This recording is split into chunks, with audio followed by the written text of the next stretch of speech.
Bismillahirrahmanirrahim. Assalamualaikum warahmatullahi wabarakatuh. Hello everyone, we are from Group 4. Will be presentation about the result of our discussion on the muscle of the back from the anatomy course. Before we begin our presentation, let me introduce myself. My name is Aura Amelia Sudirman, the moderator, and I will guide today's presentation and introduce the group members. Hello, my name is Asya Sarah. My name Aulia Ramadhani. Hello, my name is Anggi Marani Putri. Hello, my name is Muhammad Iqbal. Hello, my name is Syahira Nafisa. Okay, next slide please.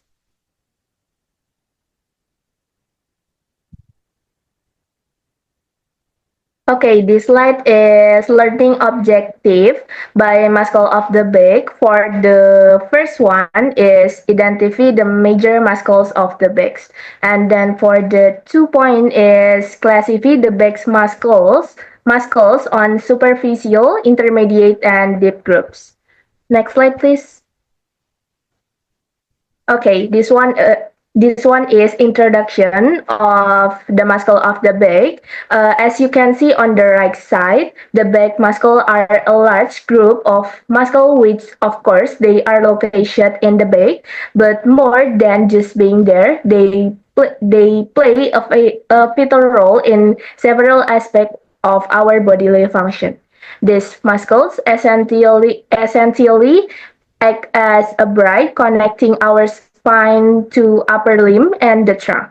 Because of this connection, they are crucial of maintain posture, movement, and stability for entire body.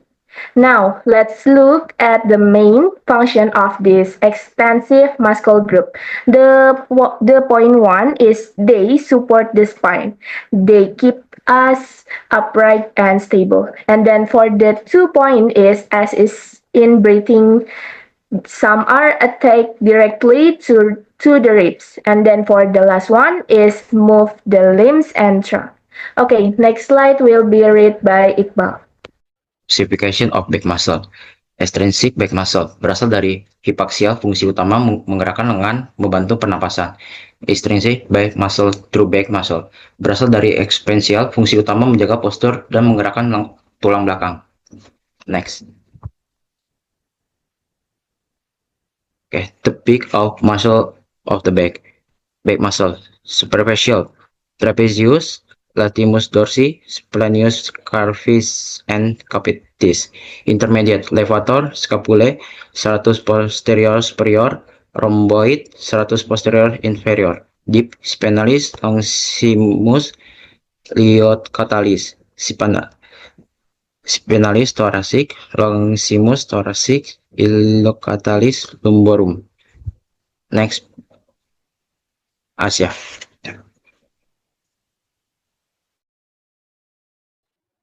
Maaf, baik sekarang saya yang akan presentasi tentang superficial back muscle.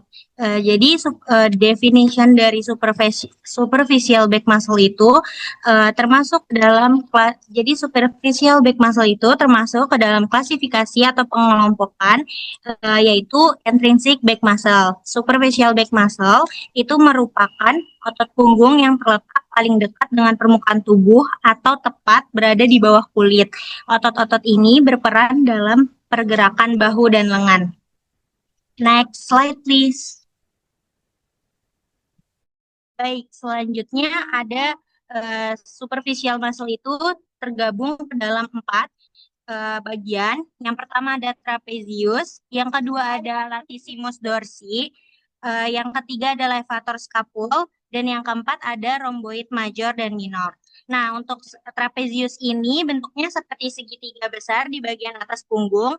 Fungsinya menggerakkan bahu dan kepala. Yang kedua ada latissimus dorsi, yaitu otot besar di bagian bawah punggung yang membantu menarik lengan ke belakang dan ke bawah. Dan yang ketiga adalah levator scapula, terletak di leher bagian belakang, berfungsi mengangkat tulang belikat. Dan yang terakhir ada rhomboid major dan minor, yaitu yang menarik tulang belikat ke arah tulang belakang. Next slide akan dibacakan oleh Gia. Baik, di sini saya akan menjelaskan tentang definisi intermediate back muscle, yaitu tentang otot punggung atau dua otot yang terletak di bawah otot superficial. Fungsinya itu membantu mekanisme pernapasan dari inspirasi dan ekspirasi. Nah, menstabilkan tulang rusuk agar tidak naik turun secara berlebihan saat pernapasan. Otot ini berkaitan dengan pernapasan, bukan gerakan anggota tubuh. Nah, terus contoh-contoh dan fungsinya itu seperti ada levator scapula, otot dari leher ke tulang belikat, mengangkat tulang belikat dan membantu tulang leher. Itu memutarnya. Ada 100 posterior superior atau tipis di punggung atas membantu mengangkat tulang rusuk saat inspirasi. Ada rhomboid terletak di antara tulang belakang dan tulang belikat, berfungsi untuk menarik dan menstabilkan tulang belikat. Dan yang terakhir ada 100 posterior atau inferior, yaitu otot punggung di bawah membantu menurunkan tulang rusuk saat menghembuskan napas. Selanjutnya akan dibacakan oleh Asya.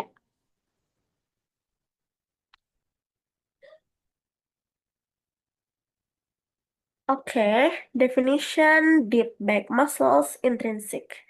The deep or intrinsic back muscles are a group of muscles located beneath the superficial back muscles that primarily extend, rotate, and stabilize the vertebral column.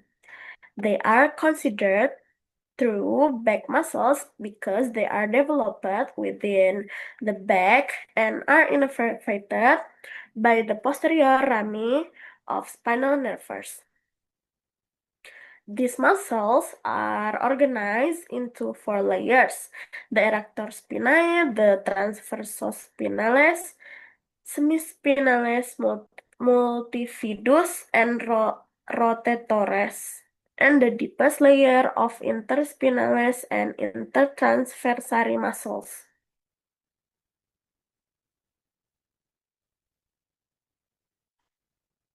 Names of intrinsic muscles.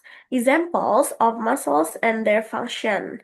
First, spinalis is the most medial muscle closest to the vertebral column and the function to assist in the extension of the spine. Longissimus is the muscle located in the middle. It helps in the extension and lateral flexion of the spine, as well as the extension of the head.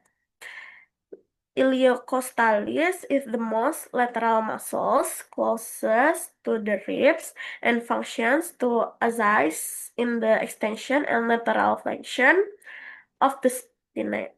Spinalis thoracis is located in the most medial part and function to stabilize the thoracic vertebrae. Longissimus thoracis is situated in the middle, extending from the lumbar region to the thoracic vertebra and ribs, functioning to extend the thoracic and lumbar spine. Iliocostalis lumborum is the most lateral muscles, extending from the pelvic bone or iliac crest to the lower ribs and functions to extend the lower back or lumbar region. Okay, for the conclusion is thus the back muscles not only play a role in major movement such as lifting or bending, but also in maintaining stability, posture, and respiration. They work together to protect the spinal column and support the body during daily activities. Understanding the anatomy and function of the back muscle is very important, especially in the fields of medicine, physiotherapy, sport, and rehabilitation, as injuries or weakness in these muscles can significantly affect a person's quality of life. Proper training, stretching, and body mechanics are essential to maintain the back strength and prevent mus- musculoskeletal problems in the long term.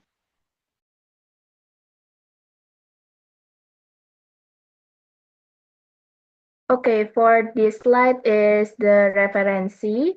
Next slide, please.